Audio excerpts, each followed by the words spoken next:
So hi buddies, hope you all are great. So in this video I'm gonna tell you how you can print a stamp on digital documents. So for this you need this app, my PDF sign. It's free of cost, you can use it free.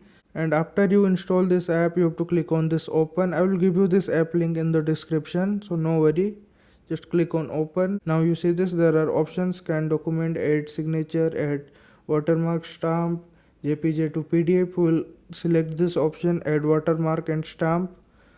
Now you have to choose your document. Now you see this, there is this option, configure watermark / stamp. Click on this. Now you can change this also. Now if there are option, and if you want something else then also it's there, so you can choose it, color and all this thing you can choose it from your side. Click on done, apply watermark, done.